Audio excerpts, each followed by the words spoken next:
Hey Snowflakes, Grey Bush here, and CV.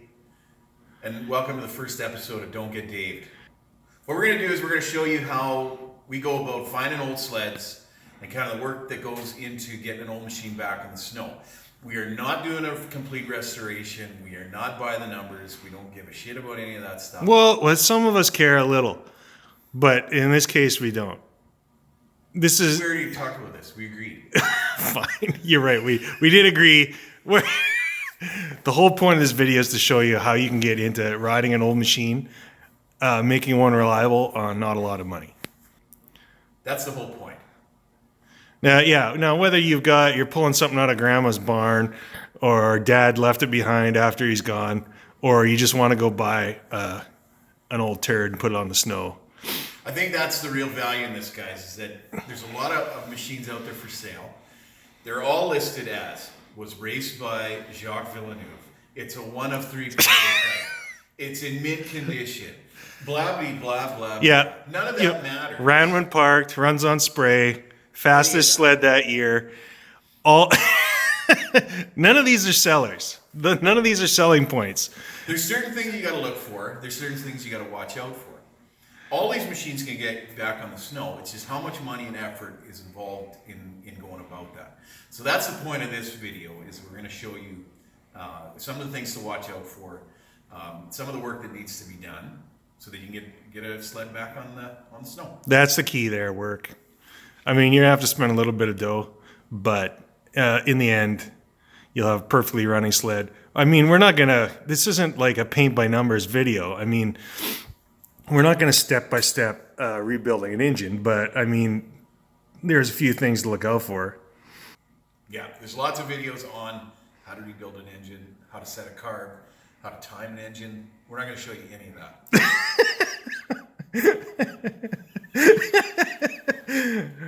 that. It's true. It's a good feeling. A mighty good feeling.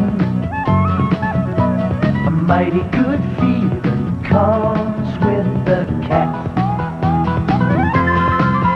It's a good feeling. Great, cool. Love it. Wow. A mighty good feeling. Wow. A mighty good feeling comes with the cat. All kinds of old sleds out there. Most everybody's using this thing. Going online, whether it's Kijiji, Facebook. Don't ever underestimate the power of print. Lots of old guys don't know how to run their phones, don't know what the internet is. They're still putting ads, classified ads, in the good old Western producer. So let's see what we got here. Haha, right there. And I can tell this is an old Ukrainian from Foam Lake. It's a Foam Lake number. He's got an old Polaris. All right, let's phone him up. Hi. What's going on? Hey, you got a sled for sale in? You got a sled for sale out there? I see an ad in the producer. Yes, I do. What? It's been there for a while. Okay. What is it? 74 Colt FS. You gonna be around today, tomorrow? You can come have a look at it. Yep. Is it Come tonight. Is it piled under a bunch of garbage, or is it? Yeah, I've got to move a couple tarps. Okay. It's been tarp for years. It's all good. I'm sure. Okay, I'll send you a text. Do you know how to? Is this a cell phone? Do you know how to get texts? Yeah, they pop up. Okay, I'm gonna get directions from you, and then we're gonna come out and have a look at this thing. Okay. Excellent. Thank you very much. All right, I think we're in the right place. There's a pile of shit over there that looks promising, but first things first, let's go to the door.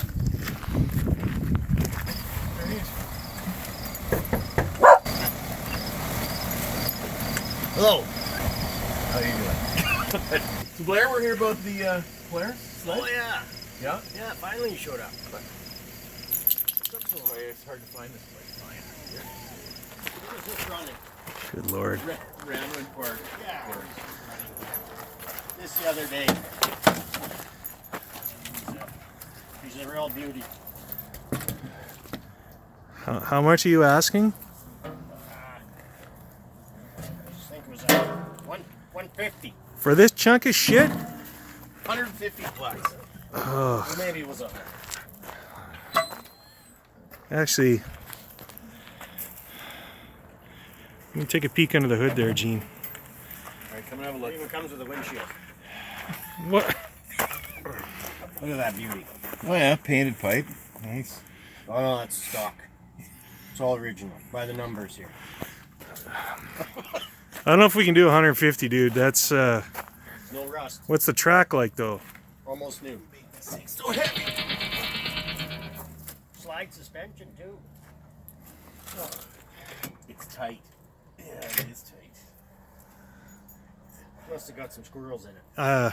Dude, like C's like that, I'm gonna say $100. Just hang on a second. Let's go talk. Okay, so this is hunting up old sleds. So he thinks he's got a real gem. Engine's tight. Yeah, everything's there, but yeah, that's going to take an entire tear down. What do you think's under that? Like that seat, the wood's got to be rotted out on it, right? Mm-hmm. We're going to have to redo some bearings. Mm-hmm.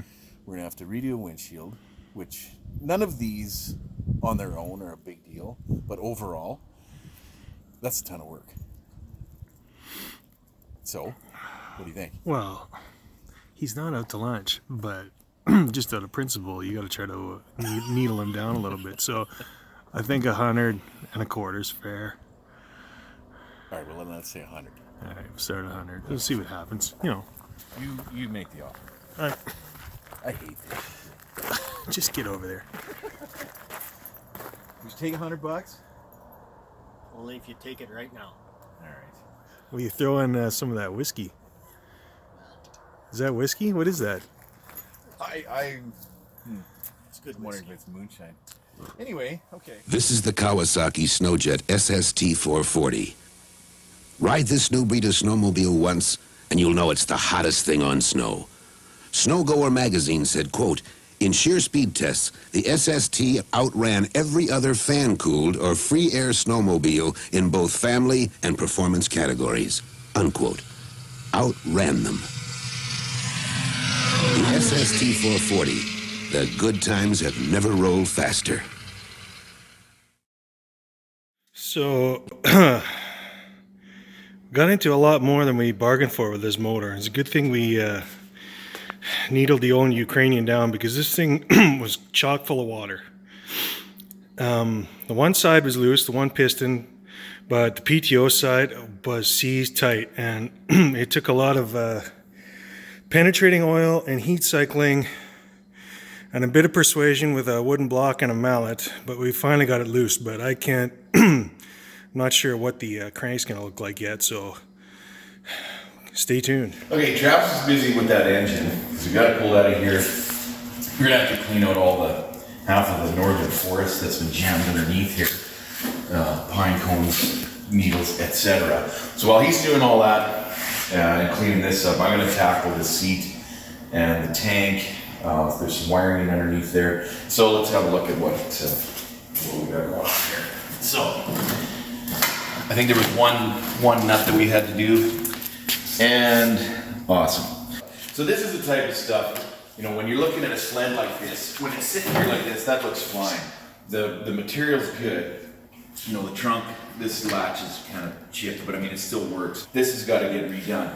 And it's not hard to do. We just got to put a new board in there. But these seams along here, if those are wrecked, your seat is toast. So, you know, I guess we get lucky with this, but here's the other side of it. Right there. So that bolt has come right out. Here's what's left, totally hamburger. So we can redo that seat, but we got to redo this. So that's the treat. Here's the front mount. Nice and rusty. So still actually okay, but we got to clean that up because that's reasonably cancerous. Okay, fuel tank.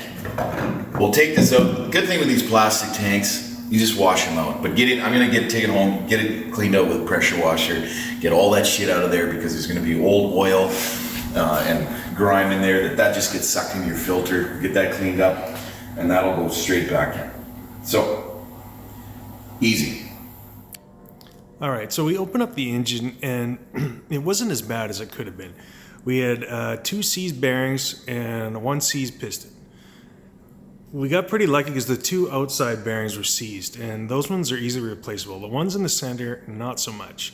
So this probably is going to be the best of the worst case scenario, if that makes any sense.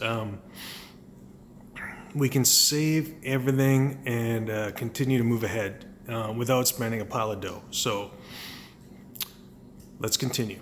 Here's a classic example of why we take stuff apart, because this pump is loaded with crud. So $6 or $7 to get a new kit, take it apart, clean it out, put it back together, good to go. As you can see from the table here, we've cleaned up a lot of our parts, and we've purchased a lot of new parts. We got some fuel pump kits, we got the gasket and seal kit, and we got our crank cleaned up. We got some new bearings, all kinds of goodies there. So unfortunately our piston rings weren't in, so we got to wait for those, but in the meantime we can assemble the bottom end.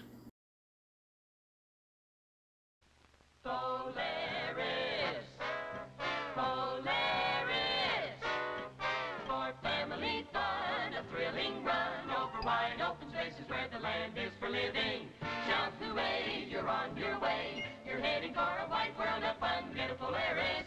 Make winter time a family fun time. Discover new adventures, exciting things to do, with a mechanical dog team to pull you through a sunlit winter wonderland. Break your own trails with the dependable Polaris.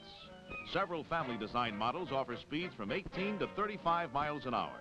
See and drive a Polaris. Come on! The land is for living, and the White Hills are waiting. Polaris. Polaris, Polaris.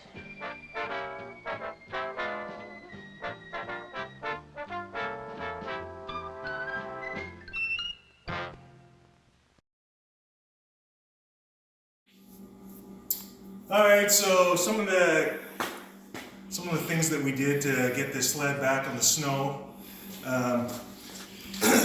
We replaced the sliders here on the track, or on the skid. Now that should be an easy job, but these aftermarket sliders didn't fit where the shit, so we had to run them through the table saw a couple times, widen up the slots, and then we got them on. Snow flap, we didn't have one, so we just made one out of some leftover belting. See, that's why we say by the numbers. Yeah. This one is not. The tunnel was really rotten on the back here, so we cut this out, welded a new piece in, and then we wire wheeled the whole tunnel and put some Pour 15 on there. Free plug for a Pour 15. Can't go wrong with that stuff. Gene made some new plywood for the seat, so we took that off, took off the old plywood, put on the new stuff, cleaned the gas tank, whole fuel system, replaced all the fuel lines and everything. That's pretty standard. I mean, You're going to do that anyway on any machine. yeah, old gas is old gas. You don't want to use that. Clean that all out of there. The big one was the motor. As everybody saw, like, it was a complete basket case. We were just about, I don't know. I guess you could probably find another one for just about as much as we put into it, but what are you gonna do? We put in some new bearings, new gaskets, rings, went through everything, cleaned it all up, and it seems to run pretty well now. So, and the carburetors too. The carburetors were awful, terrible. So there was a lot of, we soaked them quite a bit and cleaned them, and we got her going. Chain case was okay. The brakes were terrible. We had to press the brake assembly apart because the piston was seized right inside the cylinder. So that was a fair amount of work. Cosmetically, we didn't really do anything because it kind of looks like shit. But I mean, I polished up the hood a little. We put a new windshield on. That's kind of about it. New ignition. Well, ignition switch. New. We had to change out the some of the guts of the brake cylinder. Yeah, that's to get true. that to go. Anything that we thought was borderline, we just replaced. Because you don't want to get in there twice. You don't get it halfway through the season and then have to take it apart again. So this way it should be just good to go. And again, understand that this is complete overkill. We didn't have to do all of this to get this sled back on the snow. But we did this as an illustration of if you're going to go from front to back, what it's going to cost and what it all entails. So at the end of all this, we're at $500. Okay? We're still not upside down on value. Better qualify that. Canadian. So that works out to about 150 US.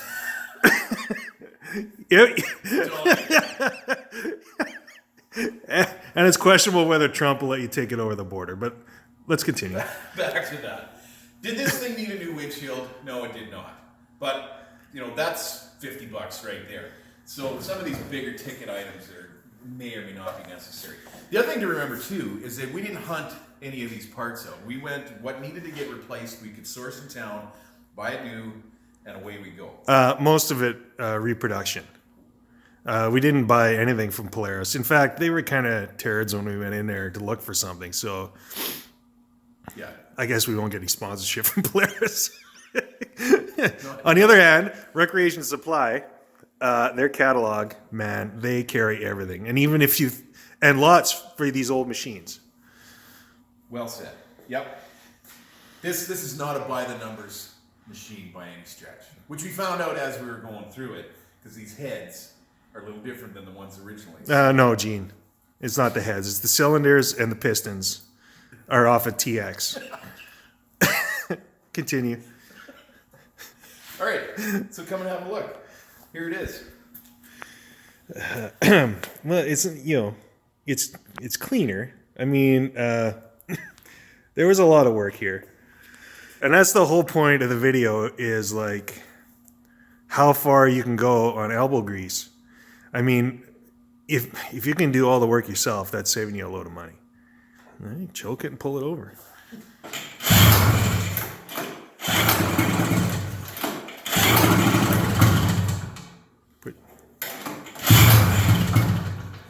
Fucking flooded it already.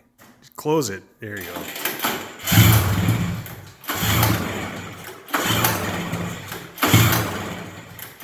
Wait a minute. The fuel's off. Open the. Close it. Okay. Now we'll do it.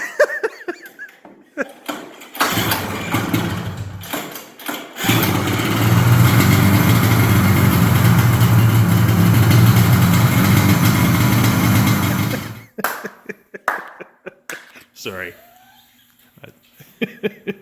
It's amazing what an open fuel line will do. Final piece of the El Cheapo puzzle.